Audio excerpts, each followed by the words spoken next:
It's James here from GoodGuitarist.com, and in today's lesson I'm going to show you how to play Landslide by Fleetwood Mac.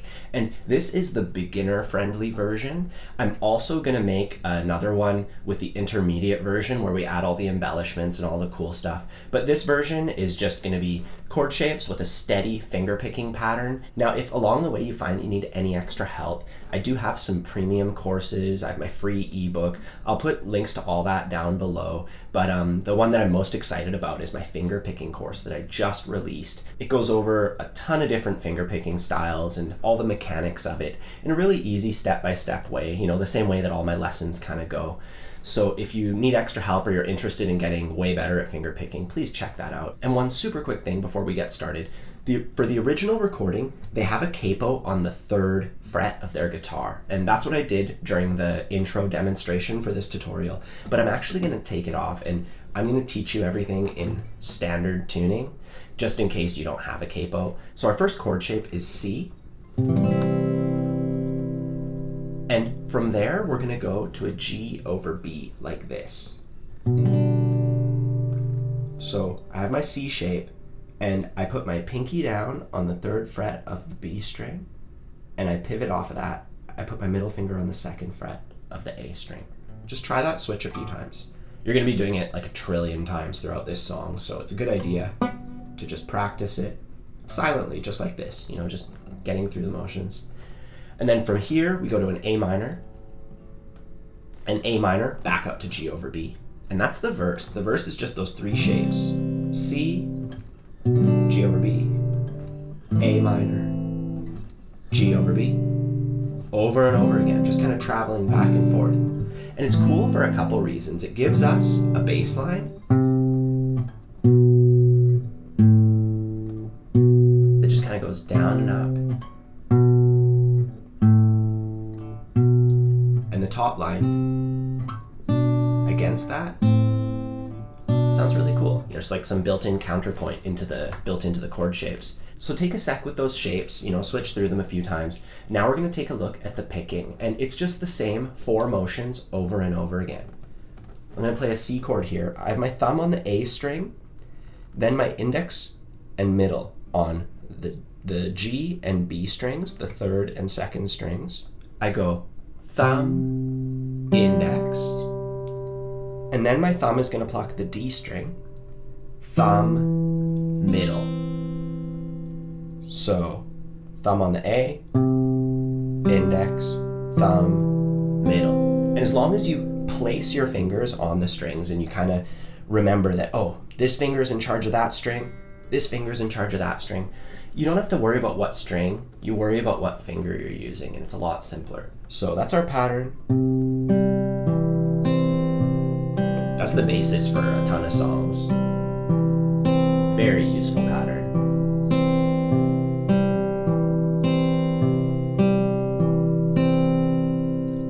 If you're like 100% new to it, I recommend just doing it a whole bunch right now. Just sitting with your C chord. If your fingers get tired of C, switch to A minor.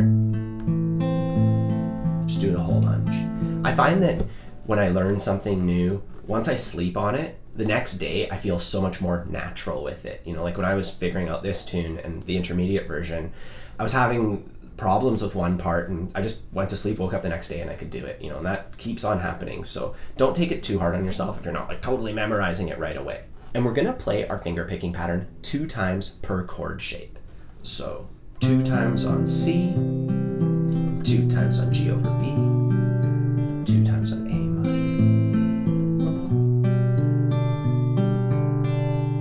If you're following along with the chord chart, you can see that really clearly. I've grayed out all of the regular patterns, so you can kind of just put it in the back of your mind that if you see gray tab, it means that it's just the normal pattern the whole way through. Anyways, take a sec with that, because now we're going to try it together nice and slow a few times in a row. 1, 2, 3, 4.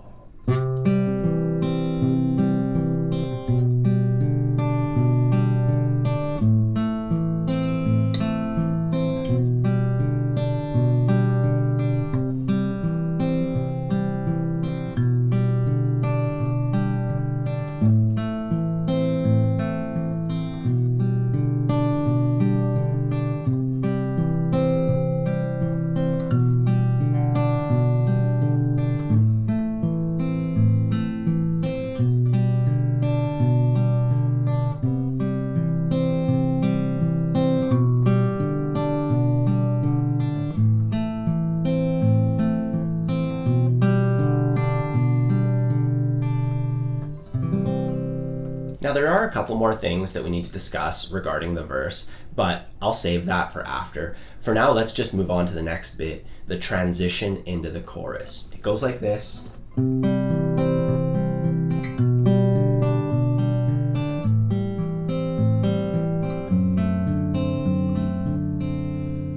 So we have a couple new chord shapes. There's A minor 7, which is just A minor but without our ring finger.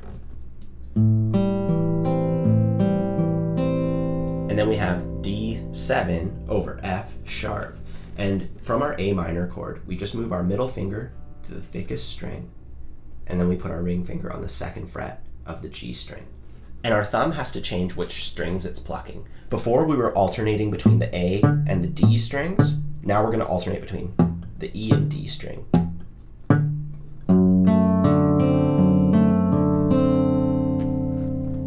So just practice going from A minor 7 to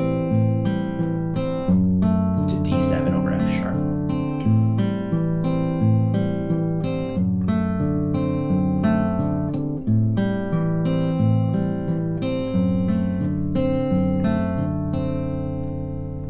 And from there, we're going to go into the chorus, which starts off on a G chord. And you might play your G chord like this, but I kind of recommend removing that finger so that you have an open B string.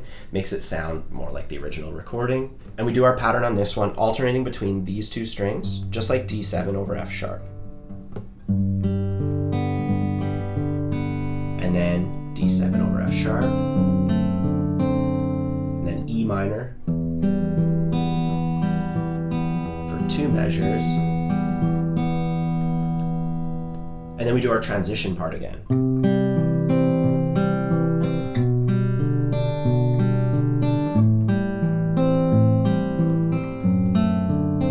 And then back to G, D7 over F sharp, E minor,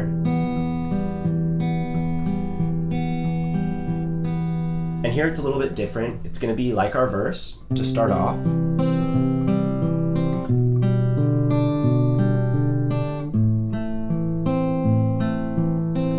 And then here, instead of going straight to G over B, we're actually going to split this measure between the A minor chord, which we're already on, and G over B. So backing up a little bit.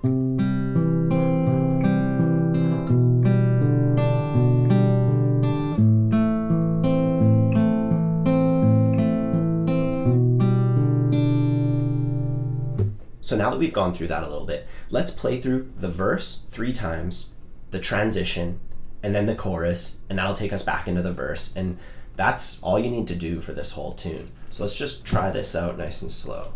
1 and 2 and 3 and 4 and...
So if you could play along with that, you have everything it takes to play along with the original recording.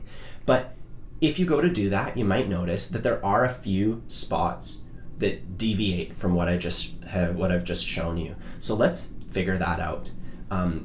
It's kind of confusing to be like the 4th time we do the verse and then the 8th time we do this, blah, blah, blah. So if you are having trouble following along, I do recommend getting that chart off my Patreon.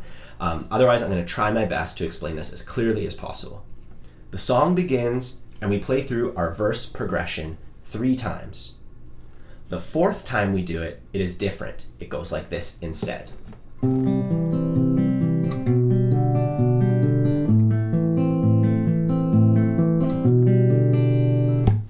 And that's just like what we did at the end of the chorus, where we held onto that A minor chord for a couple extra beats. So we do our verse, our usual progression 3 times, and then the 4th time we do that.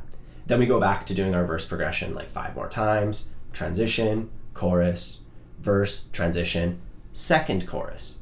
Now the 2nd chorus also has a slight difference. The ending of it is just like any verse. So instead of doing that, splitting A minor and G over B, we just do the usual thing. After the 2nd chorus, we have the final verse. The final verse has 8 repeats total. The 6th time, it goes like this. And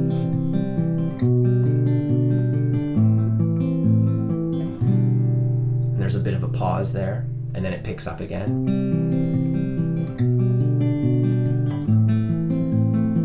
And then the 8th time, the 8th repeat, goes like this. And that's just the very ending of the song. So you can see I have the form written out here, and it's just the verse 9 times, transition, chorus, verse 3 times, transition, 2nd chorus, then the verse 8 times. And there are those 4 differences that we discussed that you'll notice as you play along with the original recording. So that's a simple way to play Landslide. If you're interested in going a little more intermediate, adding some embellishments, I'm going to be doing that next lesson. It'll go something like this.